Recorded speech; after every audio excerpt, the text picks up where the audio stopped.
Welcome! In this tutorial, I'll show you how to view your active upgrades in WordPress quickly and clearly. First, open your web browser and go to the WordPress website. At the top right corner, click on the Login button to access your account. At the Login page, select the option to sign in with Google. Choose the Google account you want to use with WordPress. This secure method simplifies logging in.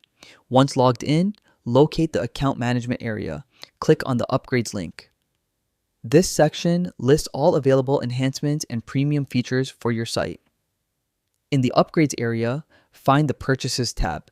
Click it to view your transactions and subscriptions, giving you a clear picture of your active upgrades. Finally, click on Active Upgrades. Here you'll see a comprehensive list of all upgrades currently enabled on your account, allowing you to monitor your premium features and optimize your site.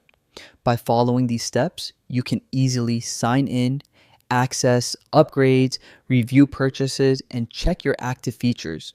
Managing WordPress upgrades has never been easier. Thanks for watching.